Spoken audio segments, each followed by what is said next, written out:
What is up and how is it going, guys and gals? You're listening to the voice of Boom Nation, and today I am happy to be bringing you all a Black Ops 2 class setup guide. In today's video, we're going to be discussing what I believe to be the best assault rifle class setup in the entire assault rifle class for Black Ops 2.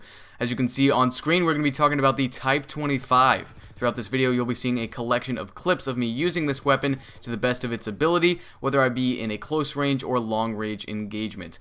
For today's class setup, we're going to be using 3 separate attachments on the Type 25. These will be the silencer, the quick draw handle, as well as the fast mag attachment. Now, because we are using 3 separate attachments, you will also need to be utilizing the primary gunfighter wildcard. For our perks, we're using the simplest perks in the game, the ones you have right off the bat and don't even have to spend an unlock token on.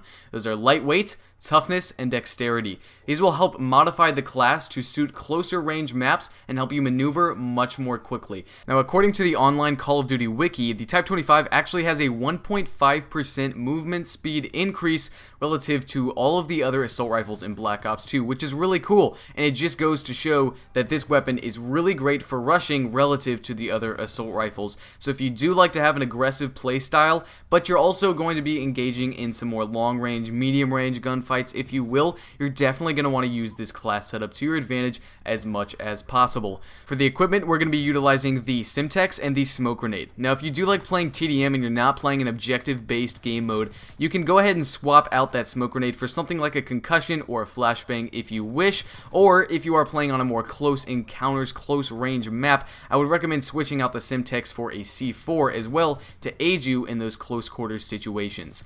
Now, the last thing on this class setup that you might be okay changing and swapping around for different things is the second tier perk slot.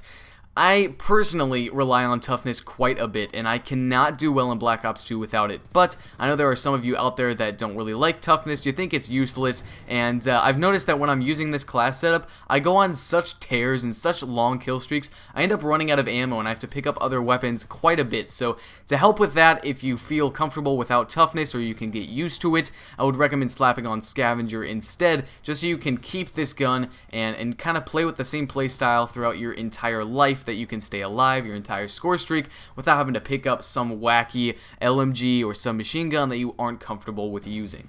Now, in terms of the maps in Black Ops 2 that are well suited to this class setup, the good thing is there's a number of them. I mean, there's quite a few. You just want to pick a map when you are going to use this class setup that is medium sized to potentially large, and you're going to want to be engaging in medium range to short range gunfights as much as possible. Just to list a few off here, we got Yemen, Encore, Hydro, Meltdown, and Overflow. Those are all spectacular maps to use this class setup on, but there are quite a few others as well, like Slums can even work, as you're seeing the gameplay here in the background, or Studio is a good one as well. Basically, a lot of the maps that are similarly good to use the Peacekeeper on, you'll definitely excel and succeed with this class setup as well.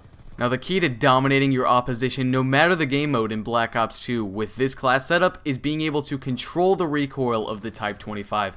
When I first started using it, I was a little intimidated, and it was kind of hard to control, especially when you don't have a silencer, so you're not reducing that muzzle flash, and bullets are flying and you don't know where they're quite going. It can be difficult at times. I encourage you guys to persevere through it if you don't end up doing too well your first couple games with this class setup, because it does take time to get used to the recoil patterns. Luckily, I'm going to show you guys kind of what it looks like.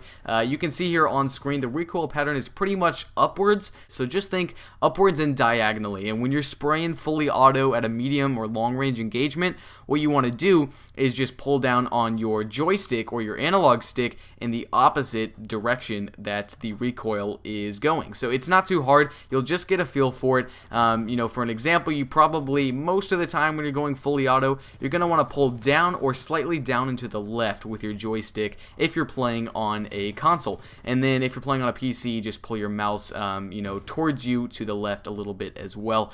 It's really incredible, and you can turn this thing into a complete laser beam when you control that recoil and really learn to master it. I've played a lot of League play matches and exclusively used this class setup, and I just shred people apart even when I'm going up against some of the best in Call of Duty. That's about it for today's video, but if you'd like to see any more future Black Ops 2 tips and tricks videos from me, you can go ahead and click the link located down in the description of this video. There's a link straight to my channel page, and from there you can subscribe if you're new, just to stay up to date on all of my Black Ops 2 content. Thanks again for tuning in, and I hope you guys have a great day.